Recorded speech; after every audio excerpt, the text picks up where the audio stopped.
Namaskaram Bhante. We have 3 questions today.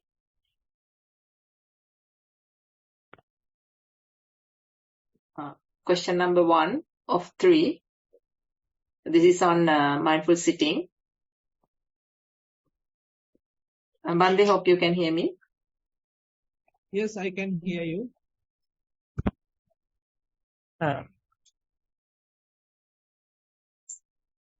So we have 3 questions. Question number 1. This is on mindful sitting. Dear Venerable Bhante, I do mindful practice for about 2.5 years and have experienced different things this morning during my mindful sitting. 1 hour session. As usual, I pay attention to abdominal rising and falling and start meditation. Very quickly, my body settles down and my main karmasthana fade away. Then I started to watch my mind and I experienced different thoughts come and go occasionally. I went behind some thoughts and started mental proliferation. Very quickly I realized that I am in a wrong way and came back to my main karmasthana to focus my mind to meditation and again started to watch thoughts come and go. After about 30 minutes of meditation, I don't feel my body as a structure anymore and just like an empty space. But time to time I feel heavy breathing and just only my heart going up and down. After a few minutes, heavy breathing fades away and back to very silent mode and didn't feel body structure. Occasionally I could hear clock ticking sounds and bird chirping outside. I try my best to pay my attention to thoughts and experience milliseconds of no thought status. Alarm goes after 1 hour, but I never rush to switch off alarm as I couldn't come back to normal for a few minutes. Venerable Bhante, do you have any advice on my experience? Just curious to know whether I am in the right track of Vipassana meditation. Much merits for your guidance. Yeah, That's I the think question. you simply have to cultivate this status. You arrive there and it is good that you have recognized basically there are no thoughts and there is no any particular eye making or mind making there. There is no presence of self there. But you are fully aware what is going on and there is no object as such for you to associate. And just be. Just continue your practice. And once you arrive there, without doing anything, just be. Just relax yourself. See whether how long you can maintain that state. So then we'll discuss on another day after you are a little familiarized with this state. Because this is a new area now you are investigating and this is a kind of a new domain. And there you simply have to arrive and simply stay there. Maximize that. Question number 2 of 3, mindful walking. Dear Bhante, during walking practice, I can establish mindfulness after 10 to 15 minutes, continuously observing the soles of my foot and the walking process. Once the walking becomes effortless, I relax the attention and try to observe the relaxed, suspended feeling. Thoughts start to creep in during this time and I get distracted. And once I realize the distraction, the mind comes back to the walking process or the suspended state. I don't particularly look at what these thoughts are or what makes my mind drift away. I only observe that there is a distraction and coming back. Appreciate Bhante's guidance if I have to change the technique with metta. That's the end of the question. Can you repeat the question, Chamila? Yes, Bhante. This is mindful walking. Dear Bhante, during walking practice, I can establish mindfulness after 10 to 15 minutes, continuously observing the soles of my foot and the walking process. Once the walking becomes effortless, I relax the attention and try to observe the relaxed, suspended feeling. Thoughts start to creep in during this time and I get distracted. And once I realize the distraction, the mind comes back to the walking process or the suspended state. I don't particularly look at what these thoughts are or what makes my mind drift away. I only observe that there is a distraction and coming back. Appreciate Bante's guidance if I have to change the technique with metta. That's the end of the question. Yeah. Now, actually, it's a kind of a gradual movement from Kayanupassana to Vedananupassana to Chittanupassana. So, once you are looking at the mind, rather than looking at them as distractions, you can simply recognize they are thoughts. Maybe attached with the past, maybe attached with the future, different plans, or maybe with respect to something you are hearing right now, something you are seeing right now, something you are experiencing right now. They are thoughts. So it is now you are using it also as a part of your practice.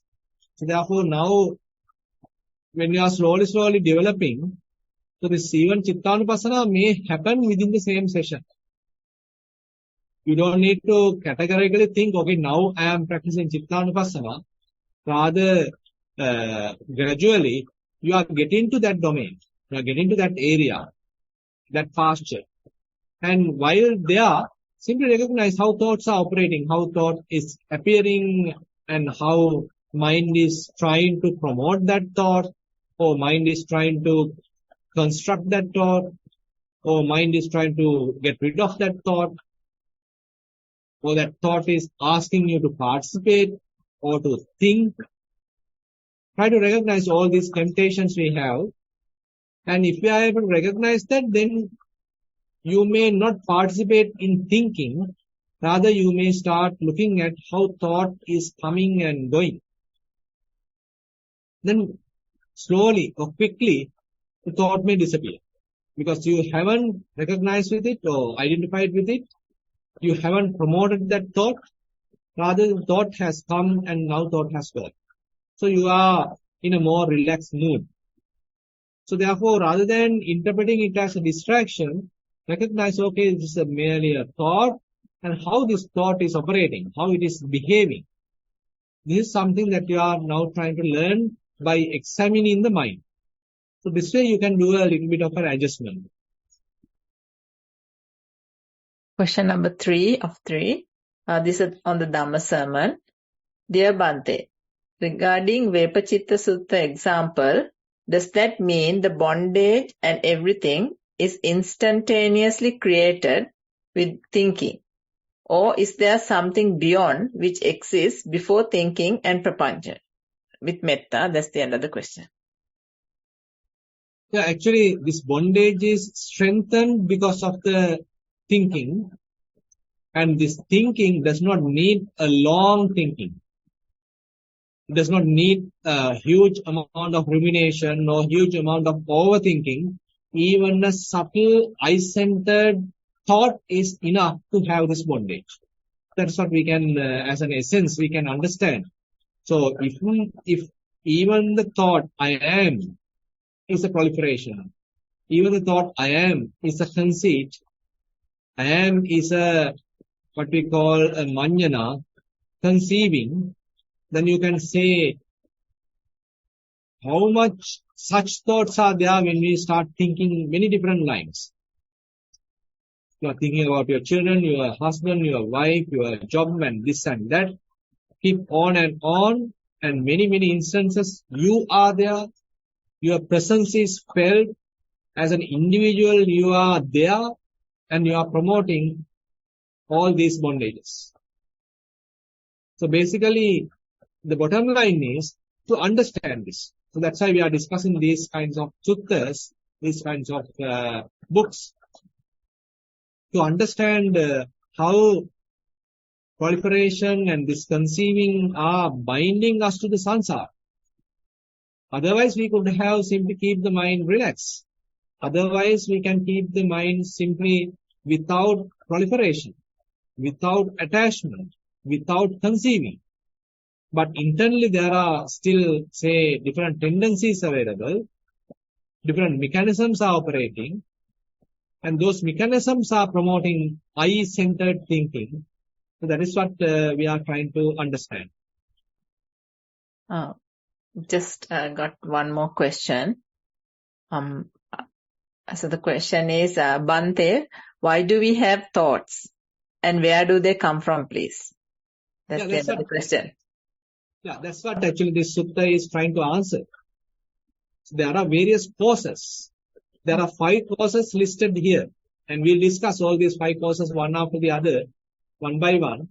And then we understand, okay, there's a great potential inside the mind to generate thought, promotes thinking. Many reasons are there. So 5 reasons are explained here.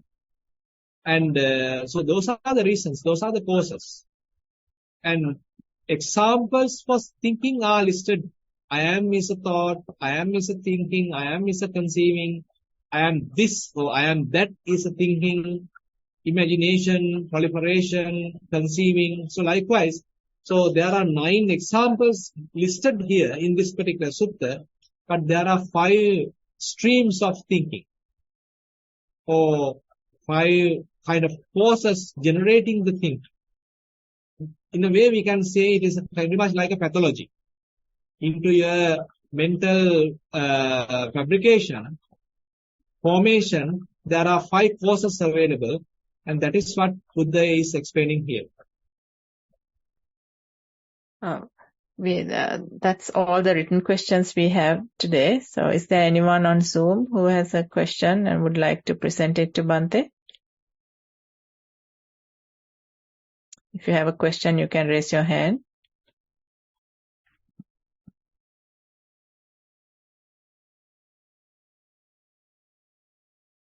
Yeah, Hiranti, I have unmuted you. You can ask your question.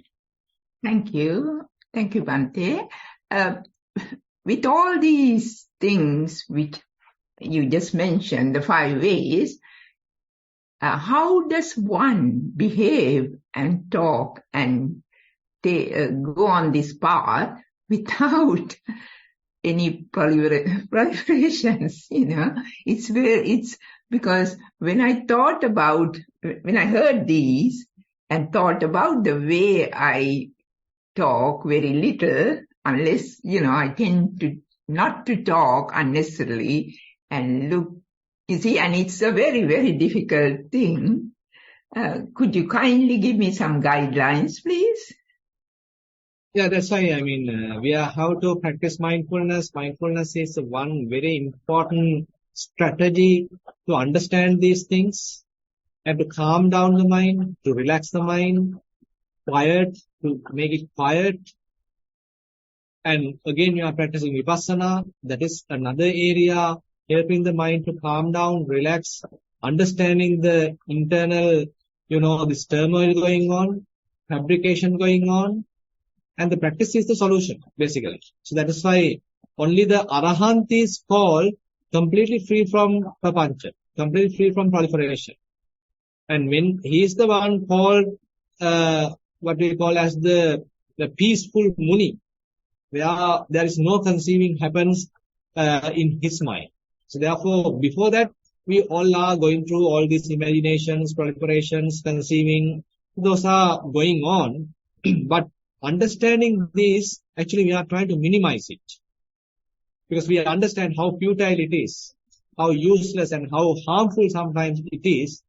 And that is the kind of direction we have to move towards, how to minimize proliferation, how to reduce proliferation, how to reduce conceiving.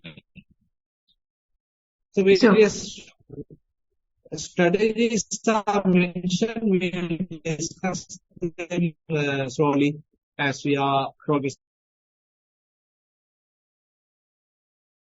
So, when we are preparing Bhante, when mindfully, when you are mindful, you are also thinking, aren't you? Because, to be mindful also is a way of thinking, I feel, because you don't talk unnecessarily, you don't do things, to hurt people and to... Well, at the beginning, it appears like that. Even to start mindfulness practice, I have to think. Okay, let me think. This is left, this is right, this is rising, this is falling. So this is how we interpret it. But slowly, the practice takes you to the relaxation, practice takes you to the non-proliferation, at least for a certain period, at least for a short period. Then you understand, okay, now I don't need to do the verbalization. Now I don't need to use what we call the labeling. I can simply keep the mind quiet. A quiet, silent mind is observing the phenomena. So this is one area that yogi would arrive after some part of practice.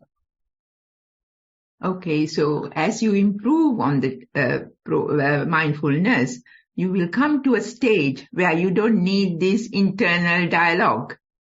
Exactly. Exactly. That's And how it will work.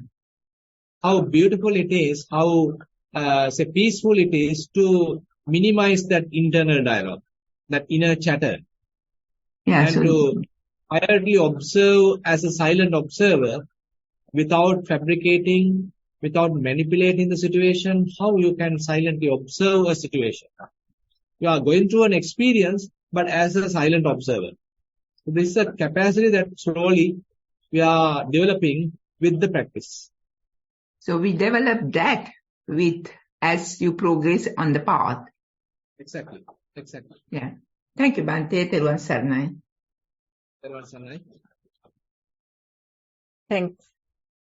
Thank you for the question. Is there anyone else who has any questions to ask?